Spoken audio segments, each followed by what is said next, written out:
Ladies and gentlemen, I have the great pleasure and honor to introduce to you Ahmad Hamid, who will soon address you on the topic, My Work in Architecture and Design Through the Graphic Art of Representation. And this is part of the lecture series that we have here, Culture, Heritage, Urban Architecture and Creativity in Muslim Settings. My name is Jonas Otterbeck. I'm a professor of Islamic Studies at the Aga Khan University Institute for the Study of Muslim Civilisations. Ahmad Hamid is an award-winning architect from Egypt. He has, for example, received the World Architecture Award, but not only once, but twice, in 2010 and 2013. His buildings can be found worldwide, not least, of course, in Egypt. Further, he's the author of the book Hassan Fathi and the Continuity in Islamic Arts and Architecture, The Birth of the New Modern, in 2010, published in American University of Cairo Press. The book is built on his research and experience of working with the legendary Egyptian architecture Hassan Fathi. And actually, I learned something more than that. When we were chit-chatting a little, I mentioned that I ended up in Egypt in the 87 and onwards as a tour guide. And it turned out that while Ahmad Hamid was working for Hassan Fathi, he survived during those years by working as a tour guide. But I can't remember that we met, though I have seen some of the legendary architecture's buildings while traveling up and down the country. He has also taught on architecture in several different places, among them American University of Cairo, and has been a guest lecturer and a lecturer at several other different universities. Creativity is a special thing. It has a relationship to tradition that is often misconstrued. As pointed out by an author called McClary, I'm quoting him now, it is common to see convention only in negative terms, but conventions are enabling, for within them are inscribed the cultural arrangements that enable communication, coexistence, and self-awareness within particular contexts and particular periods. In fact, the romantic notion of creativity as associating with freedom of agency and unshackling of constraints, that actually hampers our understanding.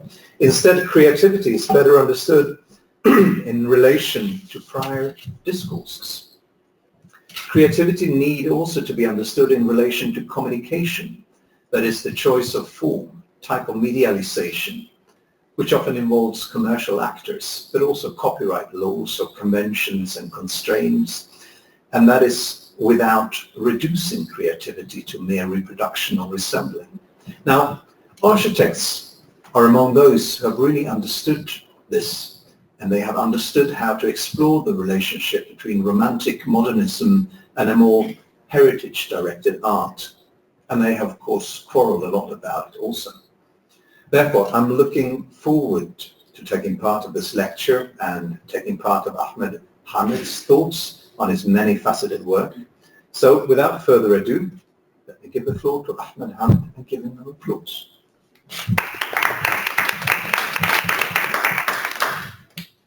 Thank you very much for the generous introduction. I thank, for sure, the Aga Khan University for this kind invitation, the Aga Khan Trust, and to all those who were the reason for my being here right now. Very superb and brief introduction by Professor Johannes to the idea of creativity, and definitely he has mentioned already the word in relation to creativity, which is communication.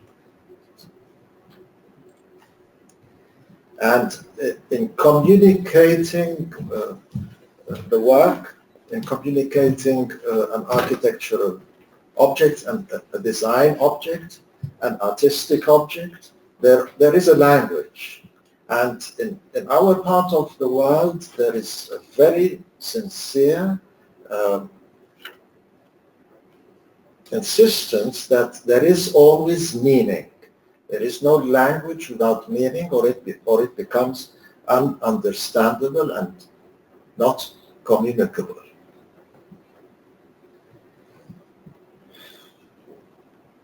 Whether in relation to geography and in relation to time, the architect and designer, through what we have to call for the moment the creative process, he has to build upon the resources that are within this locale or within this time at the moment. He should not be in refusal for them. So this is a series of several wash paintings to an architectural edifice or project that is my design, but the colorist was a Manhattan lady, trained restorator and painter, restorator of ancient Egyptian tombs.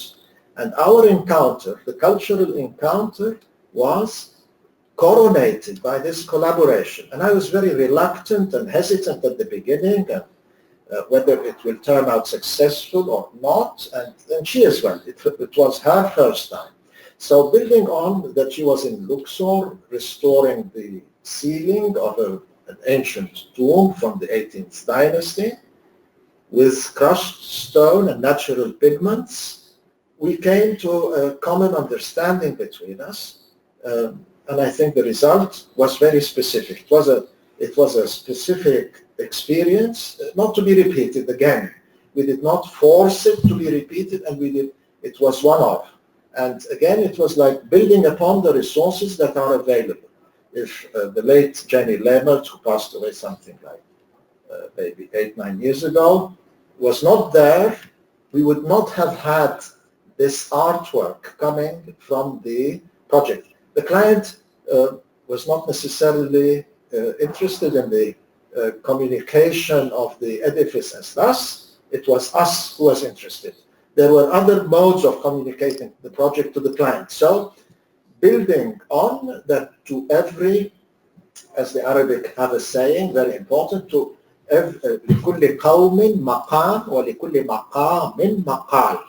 For every people a status, and to every status their dialogue mode.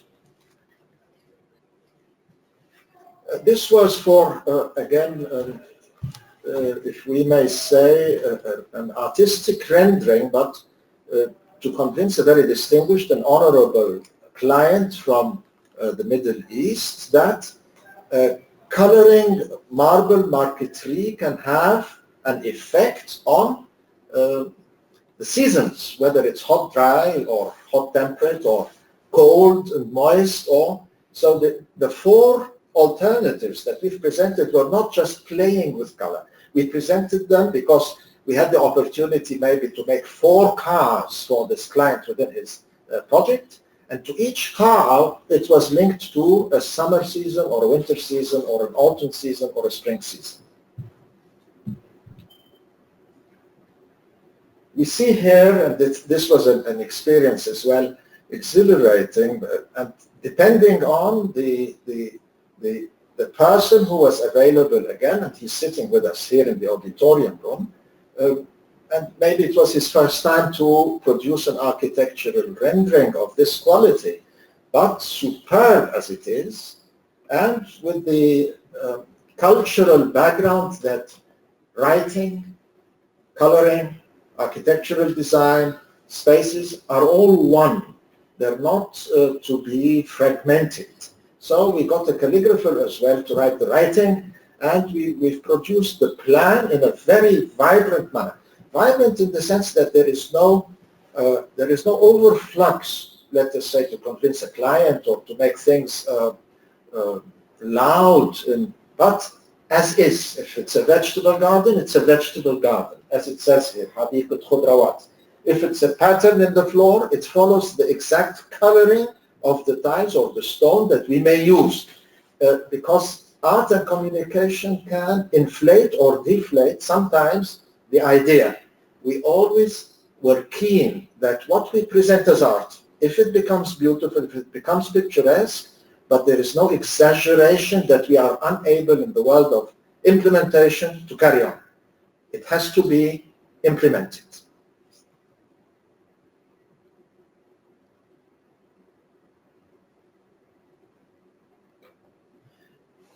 But the colors add, in this sense, and the drawing, the strict, very meticulous and precise drawing of the edifice and its sections, it adds life exactly where the fireplace is, where the books are going to be in relation to the fireplace. In a manner we have become always conscious that when we design a project, we design it with the idea of how people are moving in it, sitting, living, sleeping, being exhausted or being vibrant. Where do they need to have the coffee cup beside them? Where do they need to have the sunny sofa in winter? Where so it becomes like a story you have to create in respect to the person you are receiving. And this I see quite a lot in Europe, particularly in England, where you find the bench in the museum exactly where you feel tired and you want to sit down. You find exactly the signage of, let us say, the restroom, not very very loud in its signage, but hidden, but if you look for it, you find it. There is this appropriateness, and engineering is built on always an appropriate dose. Not more, not less. Proper engineering. It's almost like a chemical reaction. A little bit of an element or a little bit less of an element, the reaction doesn't work.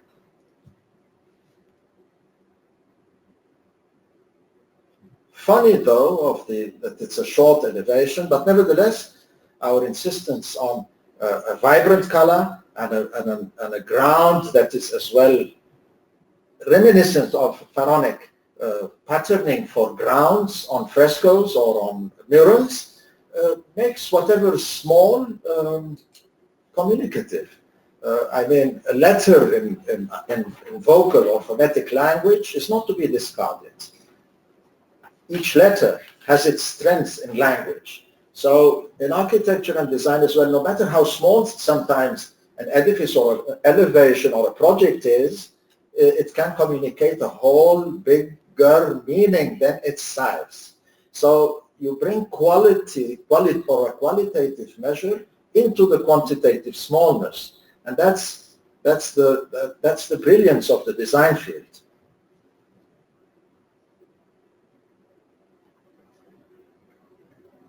Options of coloring, sometimes it's the same project, but options of coloring, maybe a mango pastel, maybe a sienna rouge or a melon rouge, because we're in Egypt in this case, it's probably a melon rouge, not a sienna rouge, can be an alternative simply to give us whether in the south sun the melon would be too much or the mango would be more glary, or we have to as well see that the coloring of geographical locales in themselves are particular.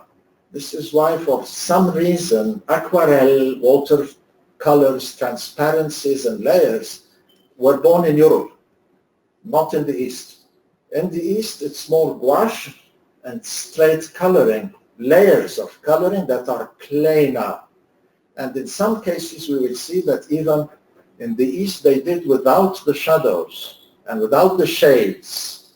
So it's a way of looking at things.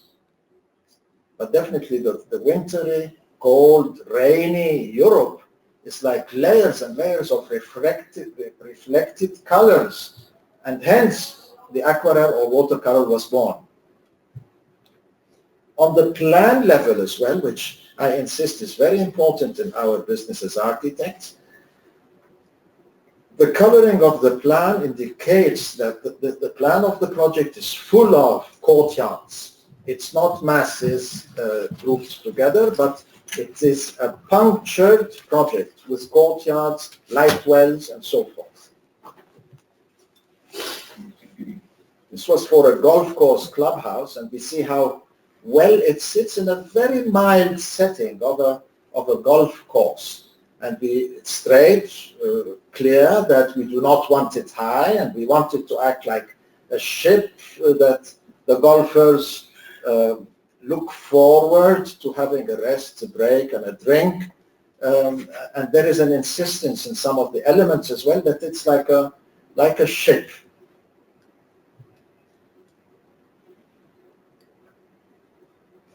When you come to a facade, and for a Middle Eastern dignitary, this was a project in Jordan.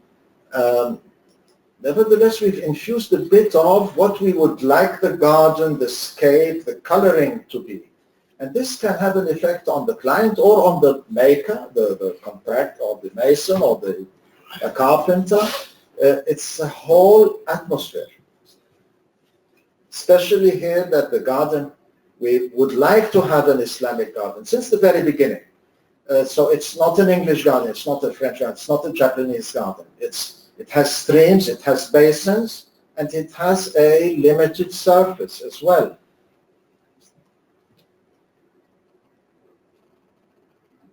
This was a very narrow project born out of the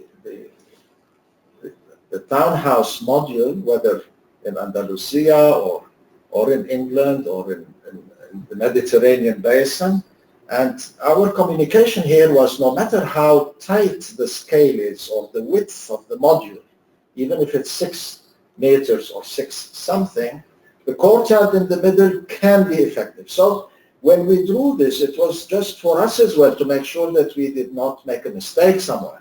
So sometimes the communication from architect to himself or from the office to the group or team who are working is important, just to see that there is no mistake. It can be done and done very well. In some cases, even if it's drawn in black and white, but it shows that the pattern in the courtyard for this project is very playful but very rigid, modular, and it was a courtyard of a certain domestic project. And it shows there is a centrality, and the centrality doesn't necessarily need to be in the crossing of an exact symmetrical A axis and a B axis. It can be off because of the movement. And as well, it shows in a lighter gray line drawing the doorways and what's happening around the courtyard. In a sense, the entrance lobby of the hall is more animated because we tend to see the effect that it is a private space you're entering once and for all as soon as you get into the project. When you move to the courtyard, you're already affected. We've already communicated through the pattern of the floor that it's a private place. It's not for public. So we can relieve the patterning a bit, meaning to say that it is not always, design is not always, as I say, by the ton or by the kilo. There has to be refrain and restraint. Usually designers have an overflux of ideas and an overflux of adrenaline and anxiety to make things there is a suffering sometimes of an over-design, an overdose of design.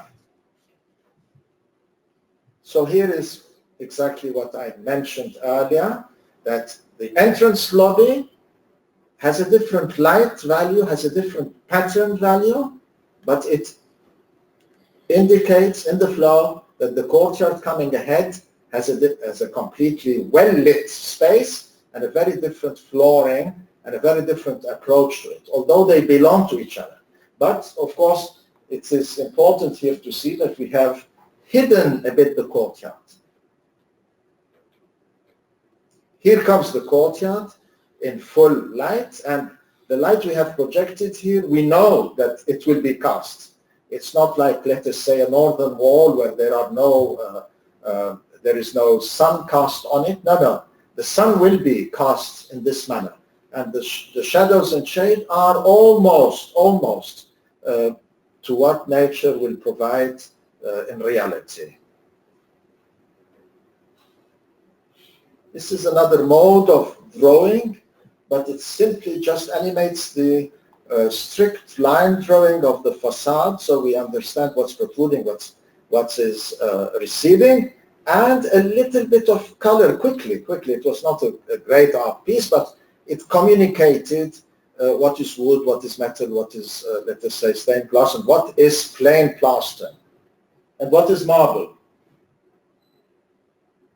This is an apartment building, and of course we are experimenting because this is a modern apartment building, and if we are going to make the plans characterful of the people of the locale, which was in the Middle East Cairene people, family, and with a certain insistence to their cultural ancestry, we were experimenting if the vocabulary of modernism and their ancestry is congruent and in harmony, or is there something that needs to be altered, and so forth.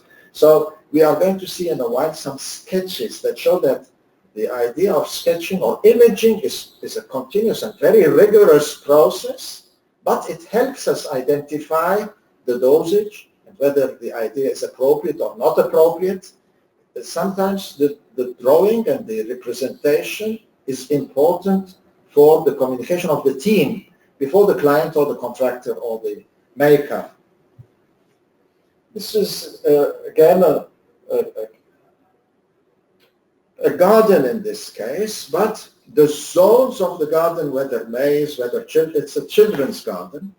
And from the world of Muslim illustrations, we are keen, in cases we developed this, to write with the drawing. It's not like captions that are separate or captions that are in a way annexed. Or no, the drawing is part of the whole sheet. And you can trace what's what by following the lines that indicate the zones. And in the writing, it's not only that it says this is the maze for the children between 6 and 8 years old. No, it gives a little bit of description of the fauna, the flora, and the happening itself.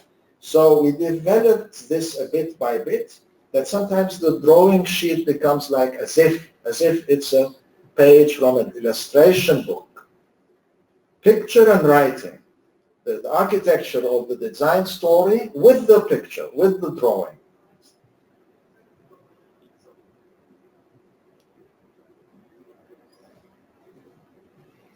This was peculiar though, because the facade of the project is always so important to any onlooker. So when the facade becomes a fence or becomes a blind wall, you have a slight problem. But everything is happening internally because this was for a petroleum company in the desert.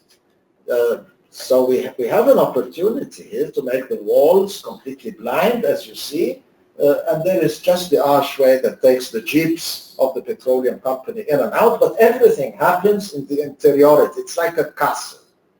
But any onlooker had a problem to understand why did we spend so much time on such a project where the entire 4 facades are blind walls. But it communicates. When you see the plans and you see the thick walls all around the project, it communicates that it is an entire entity closed completely to its natural surrounding. And this is exactly what's meant. It's in the middle of the desert for a petroleum company, and you said we're not going to pretend that it's like an American compound with grass and golf course vegetation and grass, and it's a desert, harsh environment. The model for the same project, to show the perforations inside, it was a quick model. Again, it helps architects to illustrate, to represent a quick model, to help the client understand that the interiority here is much more important than the exteriority. And there are punctuations, punctures within the project that allow for air, sun, to flow between the different spaces. But to the harsh desert outside, it's like a full closure.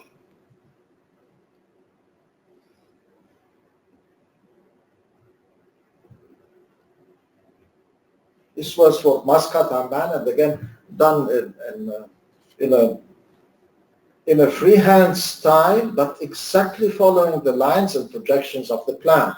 You can see always in what I'm presenting to you today, work of many collaborators together, and there is no insistence or no repetition that we have just one style of representation or one mode of coloring or one mode of present. Sometimes we don't color at all. I myself am reluctant to color because my training in a Polytech school, we were forbidden to color. So you can imagine training for 5 or 6 years to completely use a precise line drawing in black and white, not even lines that are colored.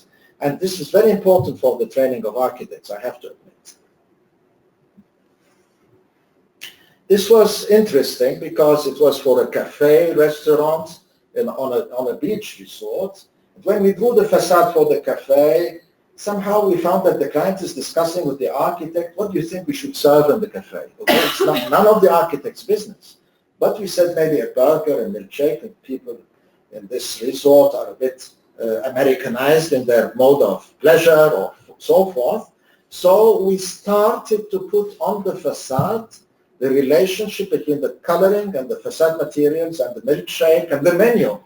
And the client said, oh, what a nice drawing. Maybe we can have this drawing as the soupla or the paper napkin under the... So it's one thing in design can conclude to another, to a third, to a fourth. It's like an open chain or several worlds within a world. And we ended up having this. And somehow the project never got built at the end. But this drawing somehow was exhibited in an exhibit.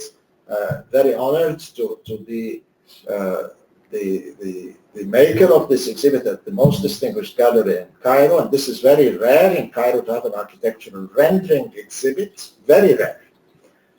And suddenly there came a landscaper, as a matter of fact Scandinavian, who works with a big corporation in Cairo back then, and he simply said, I would like to buy this, and he bought it.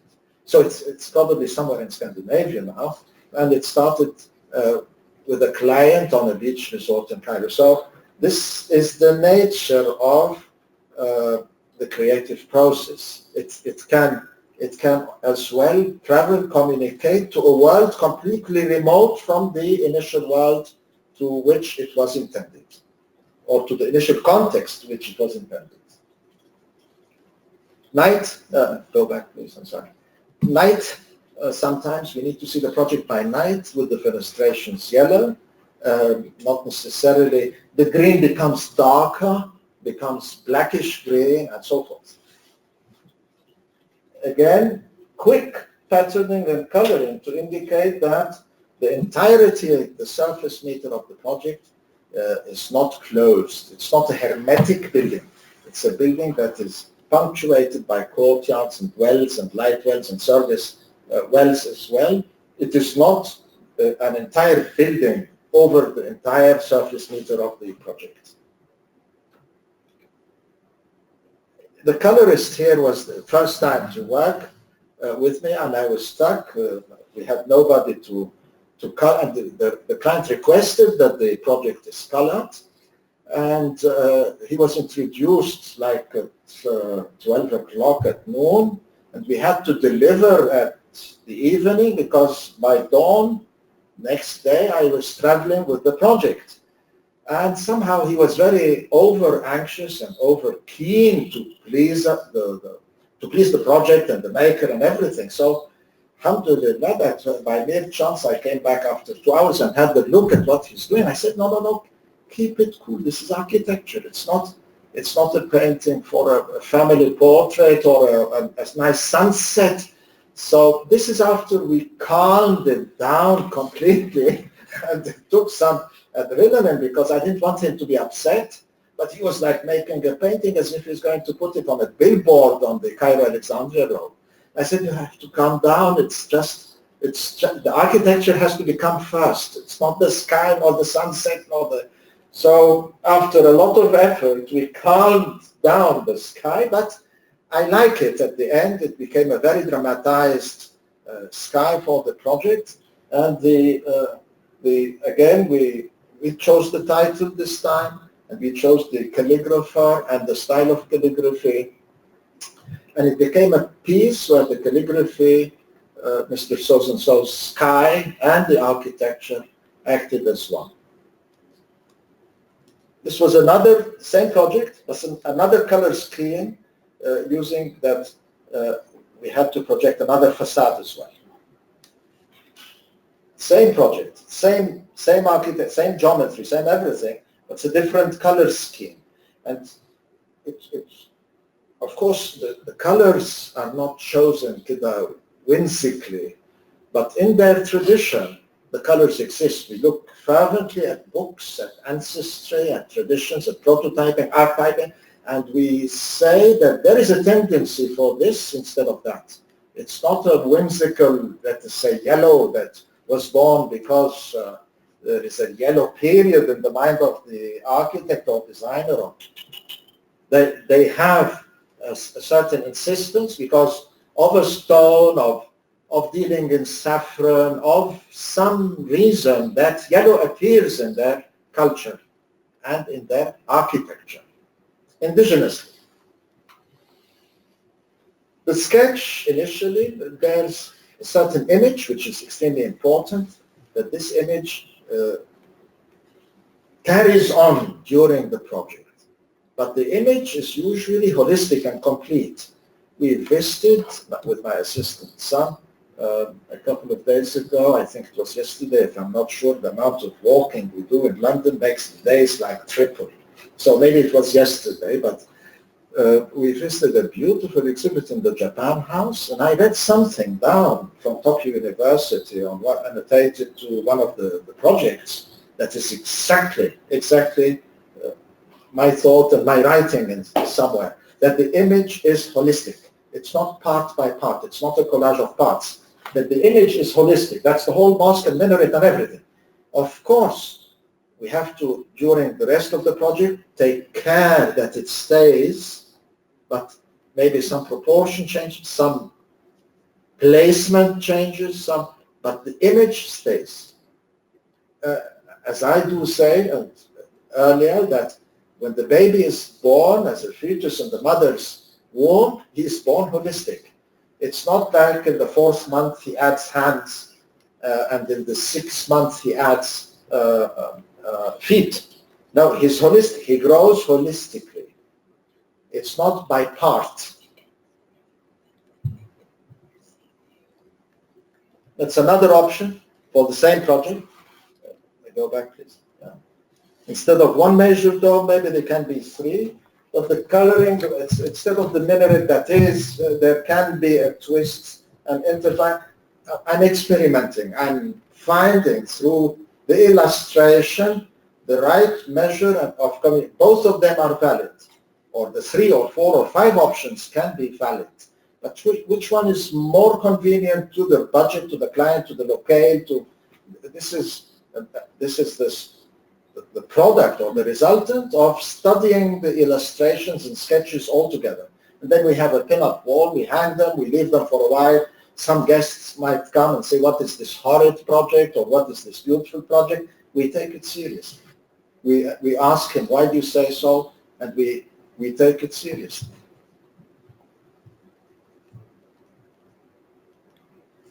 And sometimes with the dimension and arithmetic and mathematics to calculate the base and the product of the illustrative paper is not of high artistic value, but it bears the moment, bears a discussion, it can have the annotation, can have the arithmetical or mathematical addition, and it becomes part of. And somehow we are keen to keep this paper, very important that it becomes part of the design process. It's not the final product only that we care for, but the process in design, in the creative process, needs always to be documented.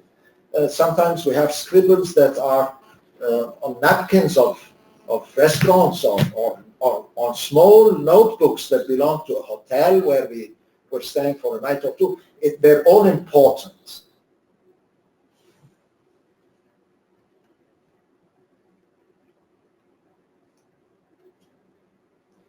even this is the image of the agriculture in relation to the farmhouses and to the master of the farm's placement, and we were studying the flow of how the whole flow of the farm project with the mosque and the and should be calculated so that they don't intersect in a very diagrammatic manner. When we come to something like this as well, this was a very, very strong and well-established communication between myself and my assistant back then, who's sitting in the auditorium now with you, and through a couple of sentences, ideas passed on between there is a language, even if it's vocal, there is a much more developed language which is mental, that happens to take the illustration in a direction which is correct. It's exactly what we are looking for. 1, 2, 3, 4, 5 alternatives like this. One of them got implemented at the end. Here again, alternatives to a certain Qibla wall within a project. And colored very softly. This is pencil coloring. But just an indication of maybe, is it this, is it that? Stained glass window, stained glass panel in a big, big format, and very beautiful. Till today, I would like to implement it because we've implemented something completely different and still very beautiful, alhamdulillah, very successful. But when we look into the design process and we find this treasure piece, we say, it never got implemented. Maybe we should keep it somewhere to implement once more if another project may allow. A quick indication of certain configurations between secular, sacred, or between civic, between mundane, daily, for a certain client, but quick, just to indicate that what is possible from what's not possible. So a couple of lines, a couple of strokes of color can be very indicative, can be very helpful. And I think the architect should always, or the designer should speak much less and draw much more, and have his paper, have his model, have his building speak for itself. The less we speak phonetically, the better.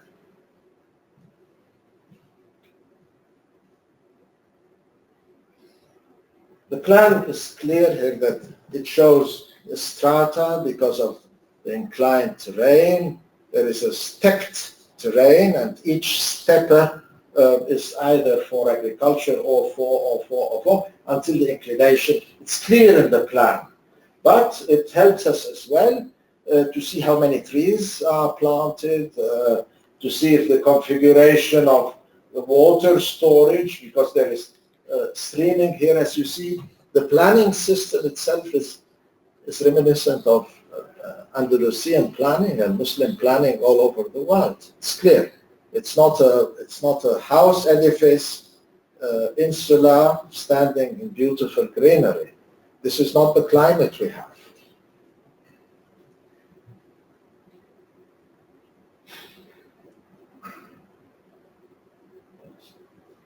Black and white, very strict, but if one is trained to read the black and white and the strictness of it, in some cases even the beautiful sterility, it's an extremely vivid, graphic, strong indication of the ideas communicated.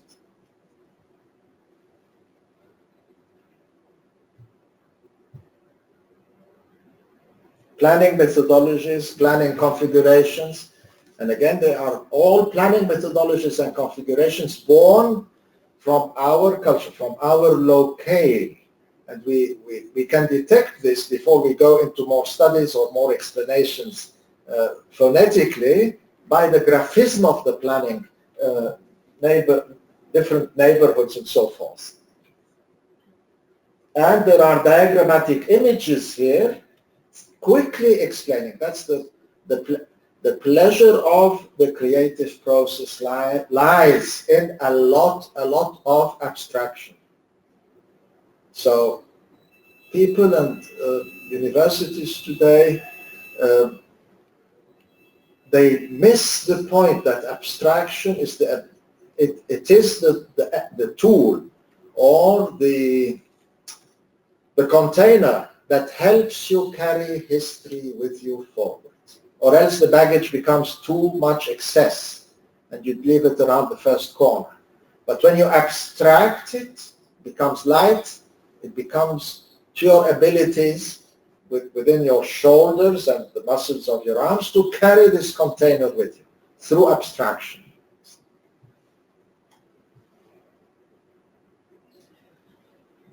All these are very beautifully colored images. There's no detail. There is an image of what we want, but it's not yet clear architecturally for a project. So this was like in haste, but nevertheless, if the client is in haste, we can produce something in haste as well. It's a bit flu. It's a bit out of focus. It's intended. It's not focused yet, but it can give an idea of where we want to go with the project.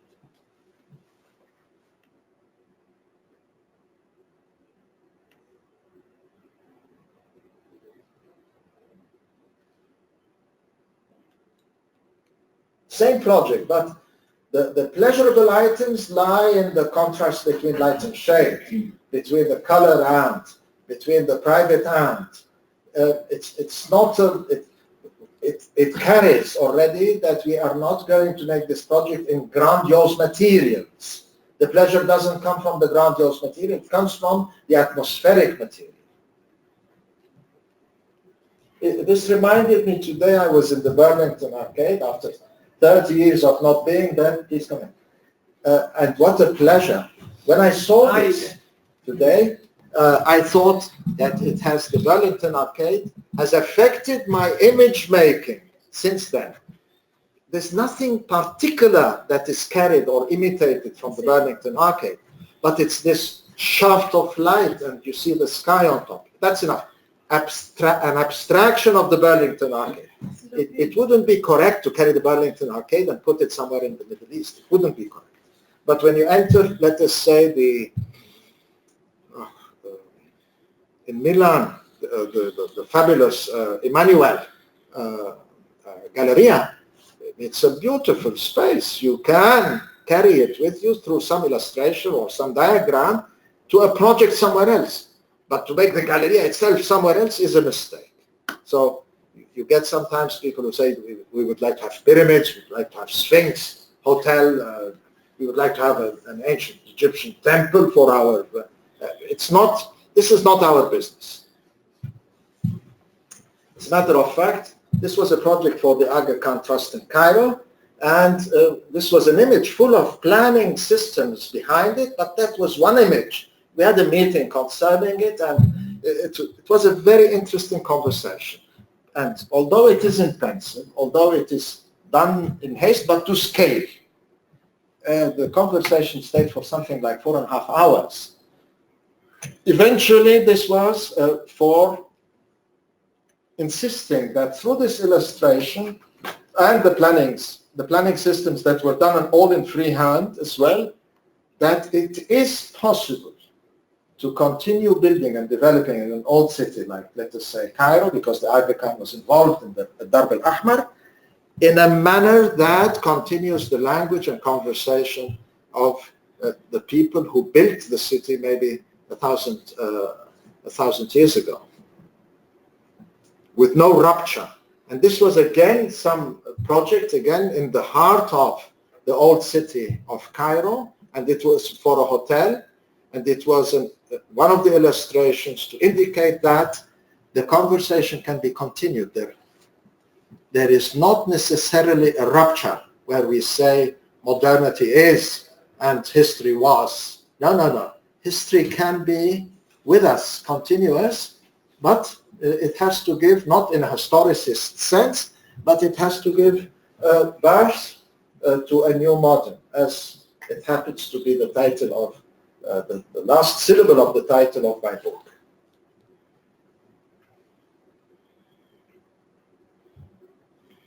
These are straight aquarelles for little units that are reminiscent of architectural mini miners, mini Coopers, and Topolino's and Cinquecento Facades, but the color here is important to make it more solid, more vibrant. Color was necessary here because it's too small. And this is a grouping of the street. Next. Grouping of several units. Next. But the materiality, of course, is important, that here the stone material we use in the building is represented. And represented as is. This is the joint we want. It's not a different joint, it's not a different stone, and that's probably close to the color stone even that's available.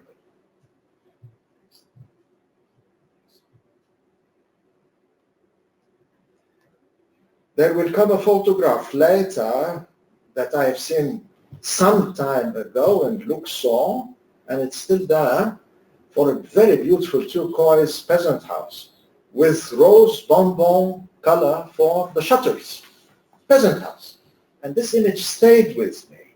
So when this project came, from the repertoire, I said I would like to have this project again in this peasant color. And this is a farmhouse as well. But remember this turquoise, vibrant as is, because the photograph of the Luxor Gurna peasant house will come. Next. Here is the line drawing of the same project. So you can see it's the same project, exactly, line by line, but here is the line drawing isometric, which is a pleasure only to architects and engineers, where the representation here becomes more like a machine. The isometric was born, the orthogonal isometric was born for machine depictions. Architects tend to shy away from it, but if your work is machine precise, the isometric of your work will be superb. But you have to be very precise in your work, because in the isometric, the dimensions of all surfaces are there. Not even as the perspective. It's much more than the perspective. The perspective hides some and shows some. The isometric, it's all there. So it has to be machine efficient, machine precise, to enable line drawing in black and white to be as efficient as the machine. I'm, of course, in favor of this. But when I need to communicate that the color of this edifice is turquoise, I have to present a turquoise like 2-3 slides ago. I have to. But to me, to indicate that the work is good, it's this drawing that acts as a value measure to me.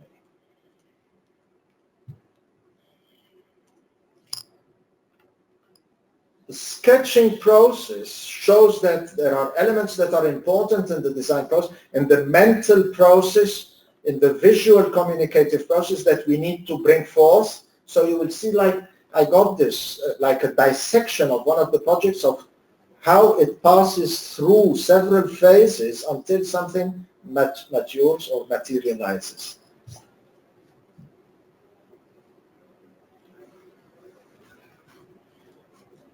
Some scribbles even, it seems I was thinking, this is interesting as a matter of fact, I was thinking somehow if I write, not of any narcissistic tendencies, but thinking that if I write Ahmad in a Kufic enclosure, maybe it would be like this, like that. But I have to tell you that this exercise of Ahmad or Ali or Muhammad or Muntasir or Saif or Sami, it is the same language of the architecture. It's the same language of the void, and in our culture, it's one language that passes through even to the gastronomical.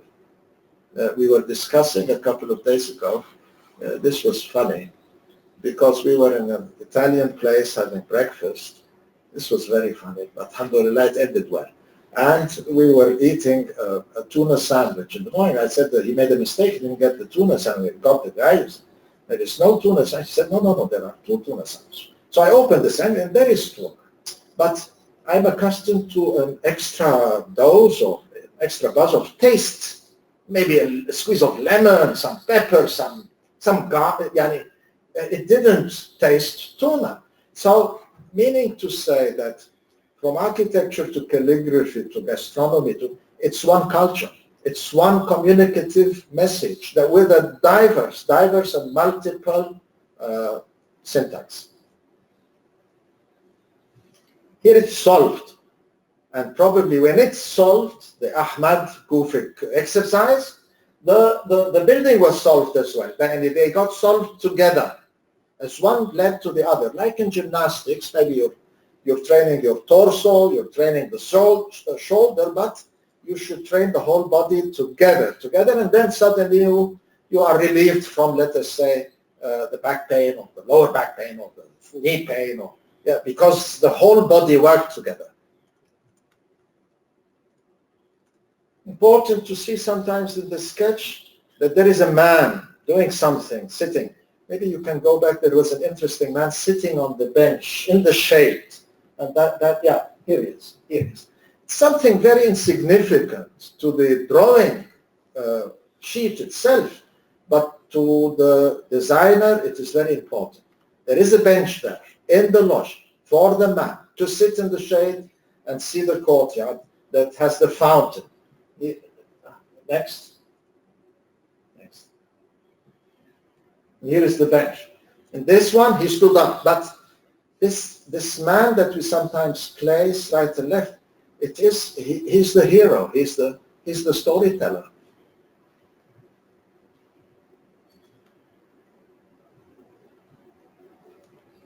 Moving, because this is the entryway.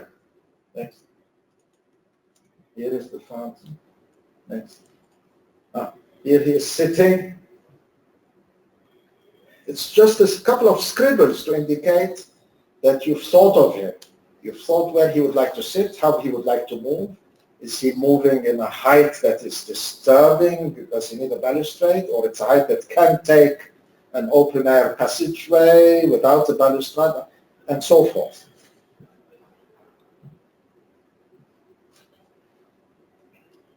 Sometimes a scribble, please go back, a scribble of some idea is annotated to the illustration. And it's interesting that sometimes we tend to grow out of them or grow into them, but we forget them.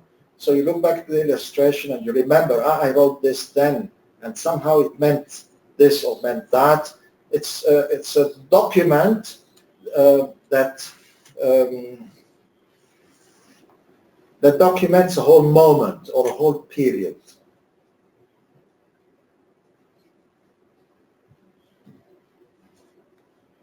Flatness, as I've said, very flat and very flat environment. In this case, hardly some shading and shadowing because of the high degree of sunlight and sun exposure in our countries.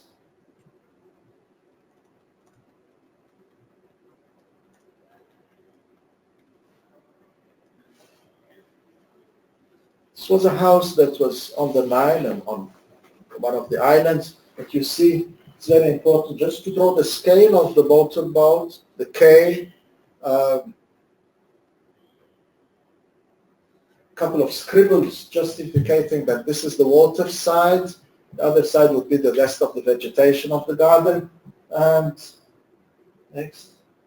Here is the man sleeping on the mastaba niche, his bed, just to indicate that the scale is all right. It's not that he will be squeezed feet-wise or head-wise, and it's not that the niche will act like a humongous bed platform, and he has our normal size of 170 or 180. Line drawing again, this is on the level of interior design, just to show the cupboarding, the screening, the fauteuil, the salon, the restaurant, the waiting room, the reception, and options.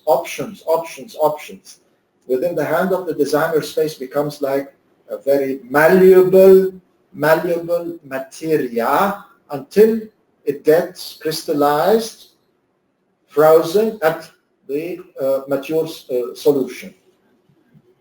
All of these are options for the same project. Next.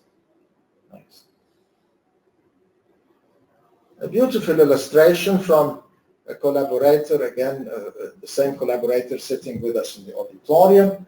And we simply discussed that I would like to have, it's like a book. There is a frame, and there is a crown up there. Nothing indicative, nothing extra elaborate. The time is different. Our sense of time is different than the time that was there in the Safavids or the Ottomans or the Mamluks or the Fatimids. Our sense of time is different. But it's just an indication that there is a frame, there is a corner, and there is a crown.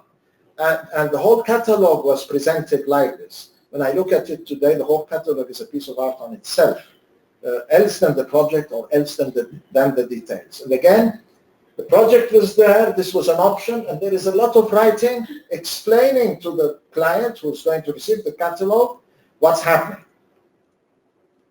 Like, again, what I said earlier, it becomes a reinvention in our architectural or design practice of the illustrated book.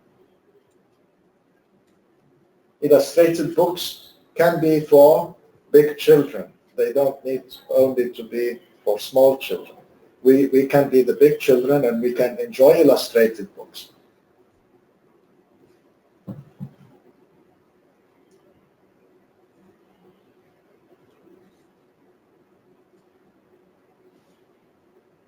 Flat, completely, please. Flat, completely. No shade, no shadow. This was for Jeddah. Flat, just a white mass, fenestrated, and with the different animated heights and volumes of the spaces, but no shade, no shadow.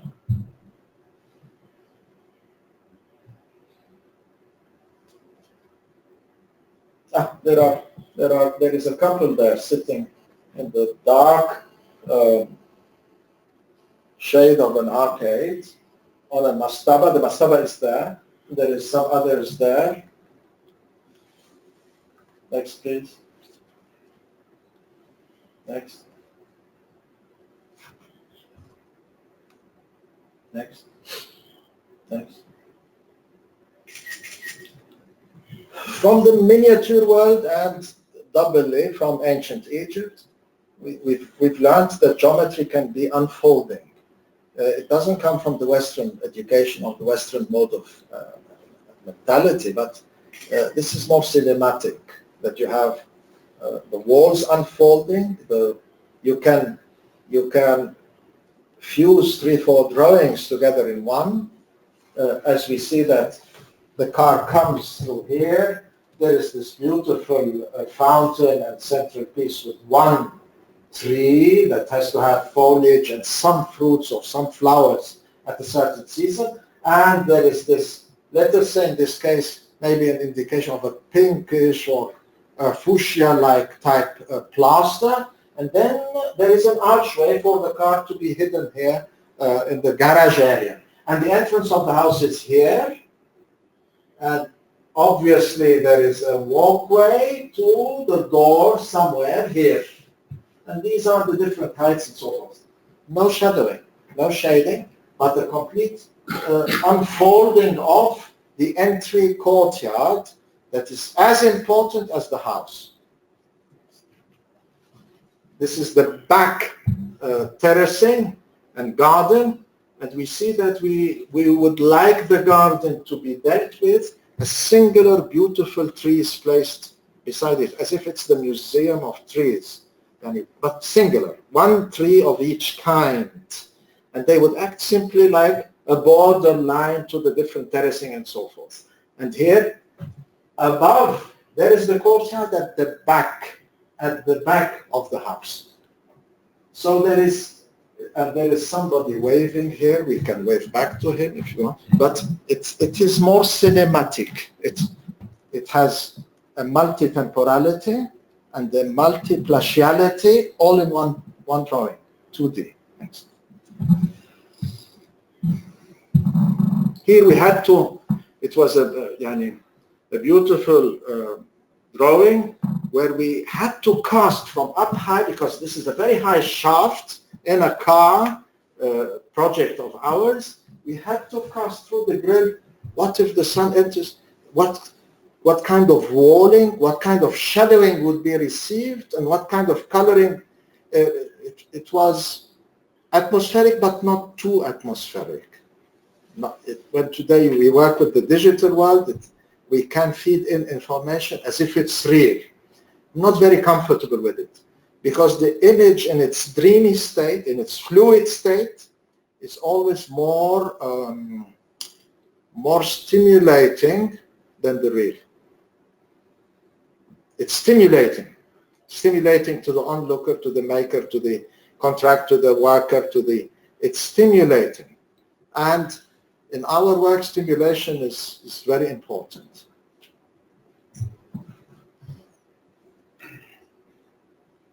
Again, although it's for a clinic, a beautician, but again, out of the unfolding training and unfolding of surfaces, we just unfolded the floor and put the 2 fauteuils that we would like to be obviously in a certain colored leather, and the painting there. It breaks the laws of perspective. It breaks the laws of rigid representation, but it brings in new laws. But one has to be very careful when we do this. It's not whimsical. It's not arbitrary. It's very implicit.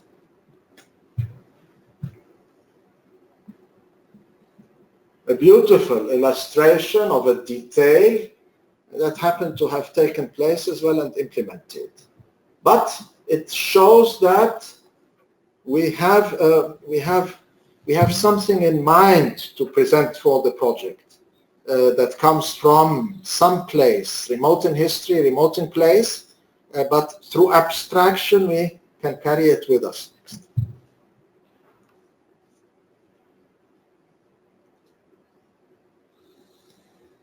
Graphism representing, let us say, the work in an exhibit or in a group exhibit, it's very important to choose. So although the whole exhibit here was, but I chose this project. And this it happens to be now that this project is very reminiscent of the Andalusian townhouse, which is the archetype of the English townhouse.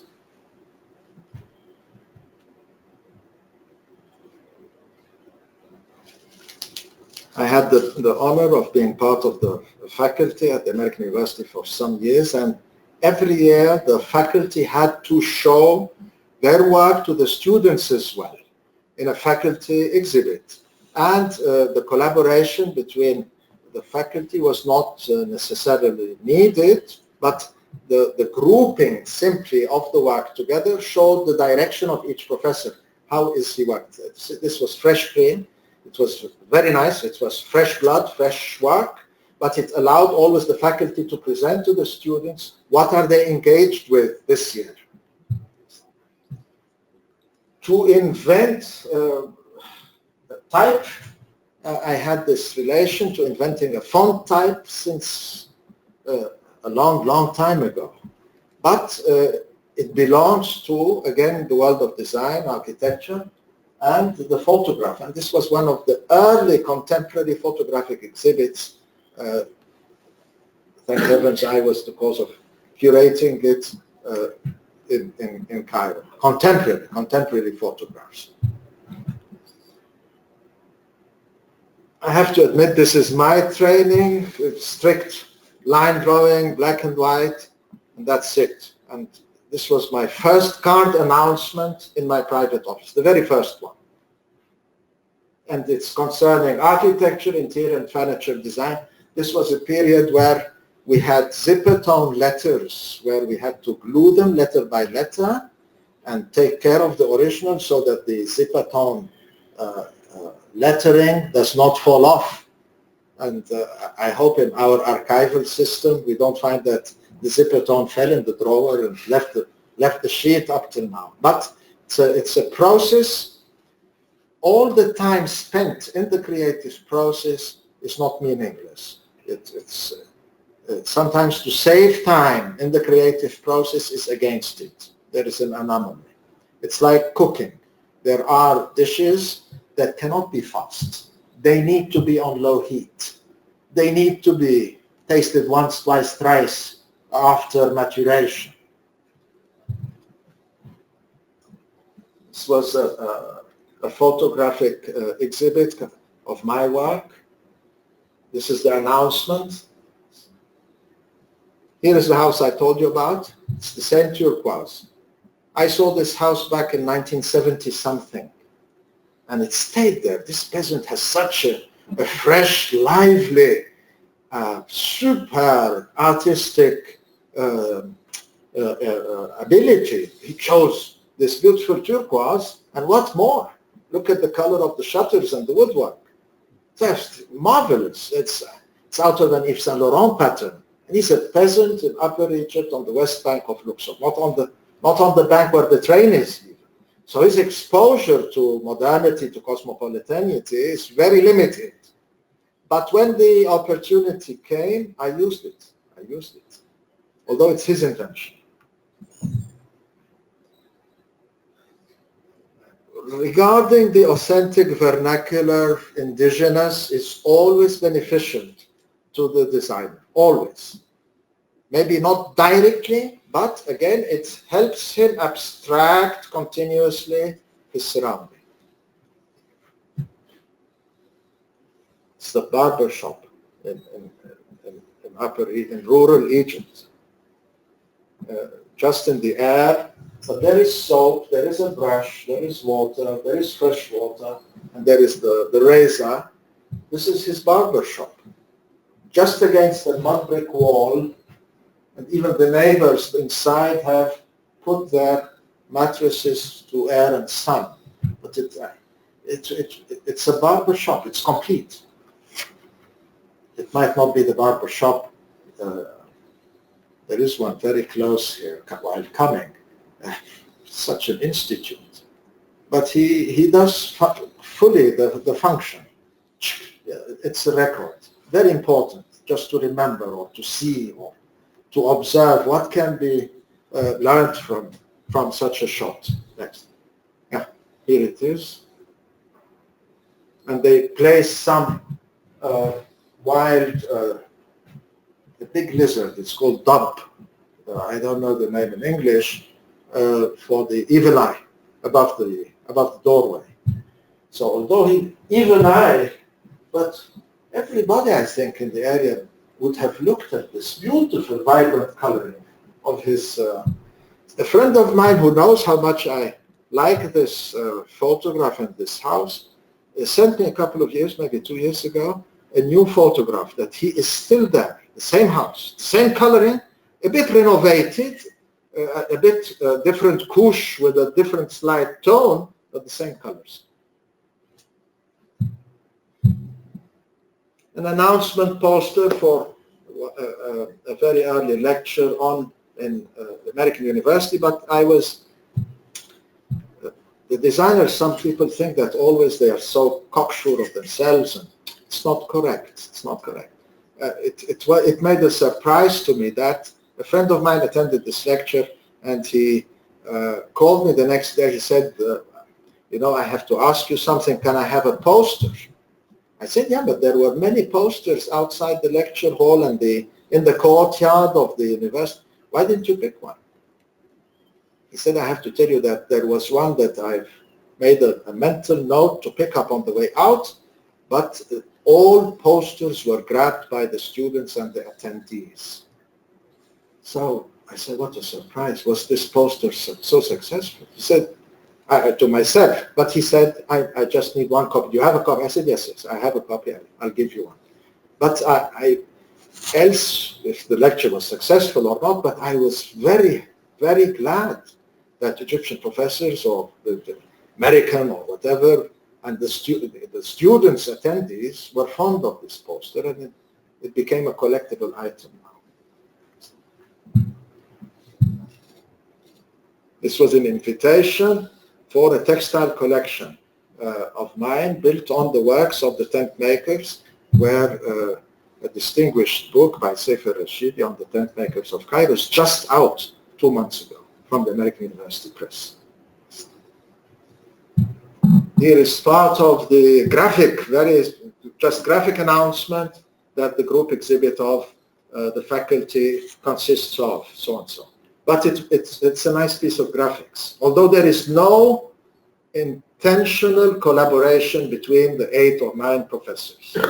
None. No collaboration. Everyone is giving his course on his own, completely. There is no intentional harmony, but at least on the card, it was a good chain of names interlocked together.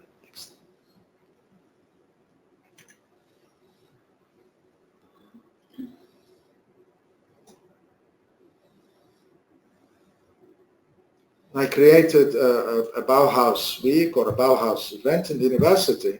It was a pleasure to go and see the Bauhaus catalogs, the first early modern graphisms from the Bauhaus masters.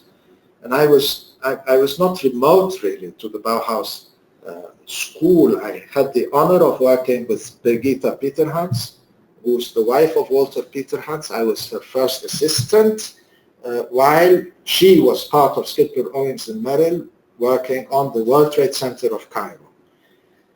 And secondly, when I got introduced and worked with Bodo Rasch in Stuttgart, Bodo Rasch is one of the pioneers of the Bauhaus school originally.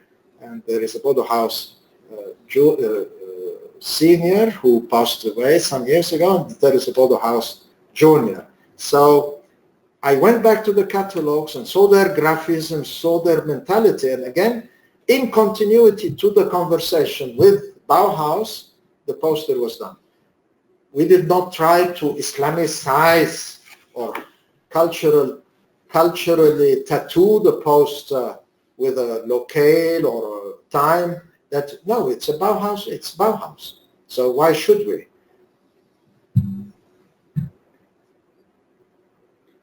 This is a beautiful sketch that belongs to my wife, and I thought one year to give away and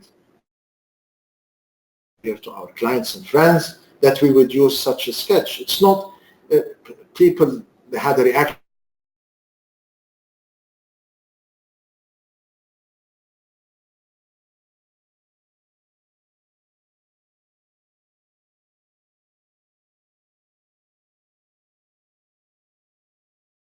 But the interdisciplinary in our part of the world has been always there. It's not, the term has been invented only recently in the last 20 or 30 years, but in our part of the world, the interdisciplinarity was essential for the work to be produced. Next. This was the poster of the exhibit I just mentioned to you some time ago, called the Architecture Shop, for the renderings and some furniture collection that we specifically made for the exhibit. But it was, again, in the brief and in the titling, like where the edifices become pieces of pastry in themselves, objects, and the renderings were singular. They lost their context in a project, and the title came to be the Architecture Shop.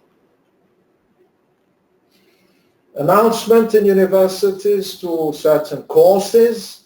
We started to use the renderings, completely decontextualized from the client or the portfolio that was intended, to announce a course of some certain importance to students. So it took a new life. The rendering or the illustration takes a new life once more. Am I on time? Finished? Next. Yes. But we were always keen to use our work to announce. It's not work from the internet, or our work to announce our teaching courses.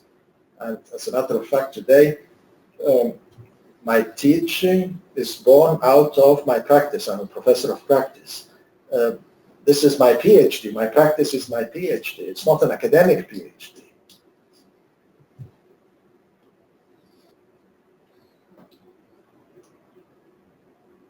So all what you see as images, announcement to courses, are images belonging to our practice.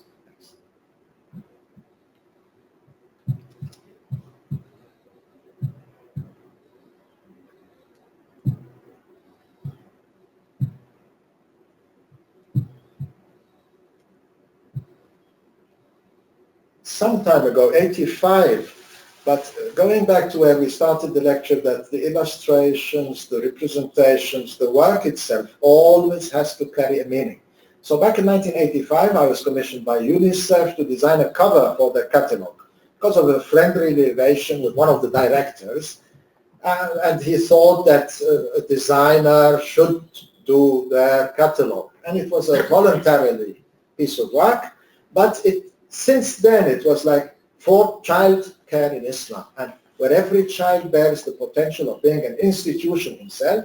This institution can be like a mosque with a madrasa, with a kutab, So from the world of architecture to the world of child psychology, to the world of United Nations care for children in our part of the world, the repetition as if they stand in line, the repetition of the mosques together as if all the pupils standing in line, all the children can become institutionalized mosques or madrasas or kutabs or sabils in themselves. So this was how the idea of the cover was born. Illustrations that are linked to the drawing, as we said, a book of illustrations. There is an architectural design drawing, and it's illustrated. Next. Next. Next. This series of sofas was for a theater house, and again, it's a pleasure to work fresh in every project. This is why we're never sure, are we good, not good, shall we succeed, not succeed, because every project is like a certain challenge on its own. So for this theater house, for this cinema movie, we chose some sofas that are reminiscent. That was an opportunity to reminisce, to think the silhouette, the modern appears of Nicole Kidman, Faye Dunaway, Rita Hayworth, and create the sofas in the lobby that are indicative. What a pleasure. If we had a formula earlier to just put it in the business, maybe it would have saved us a lot of time. But it was a pleasure, it was an opportunity to think fresh. We did never this before, and we didn't do it again. The unfolding of the facades for this gentleman's project, quickly this time, not with an insistence on, but it was very important to show that there is a salsabil in the courtyard, and the four elevations overlooking the small salsabil court look like this. It's a certain way of unfolding. Why not? Without the digital and without the model itself. The model sometimes can unfold or fold or become constructed and deconstructed. But on the drawing sheet, we are able to do this. Again here, it's the entry courtyard of the car, and these are the three doors of the garages. And that's the entrance, the main elevation of the house. Of course, you see that the entrance is hidden. It's hidden behind this, the plane, this frontal display is in the backdrop, and in between the entrances. So although it's a big, big mansion, but the entrance is hidden. You don't see the entrance as soon as you enter. Same project, different quick sketches for the configuration of spaces, elements, coloring, and so forth.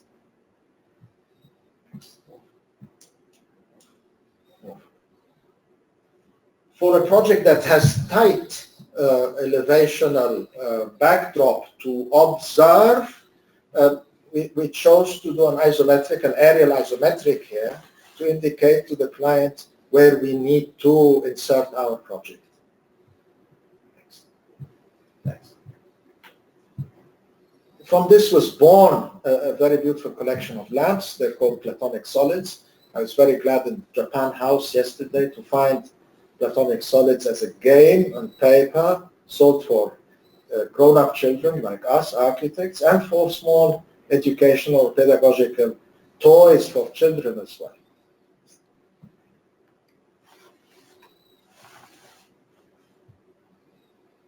This was designed by students of mine. I wouldn't have put my picture as big, but it was an important lecture where all the professors did not attend in this, one of the biggest universities in the Arab world, but the auditorium was packed with students during 2 hours, increasing. But the first 2 rows of professors had only one professor during the entire lecture. And it was called The Good, the Bad, the Ugly Hybrid Desires of Egyptian Architecture. I'm very glad that some of the students that have attended and helped formulate this lecture was in my office last week, and he became a superb young man, mature, full of criticism, and working on a beautiful research project from the Arab world, which is not very common. It's a rarity, concerned with the effect of the digital practices on architecture and planning. And he visited me for quite an extensive interview, but he's the same guy who back then created this poster. This was part of our website. It was the opening page, and we took a bird, again, the transportation and abstraction of words and forms within the creative process is a pleasure. From Fatimid pottery, we took the bird. But the bird moves and turns its neck and head to where it came from. So we use this as ashwaq, we called it, that there is a yearning, there is a shauq, there is a certain, in English, how would we say shauq? Nostalgia? Nostalgia in a way. Nostalgia is a bit romantic, but nevertheless it is possible.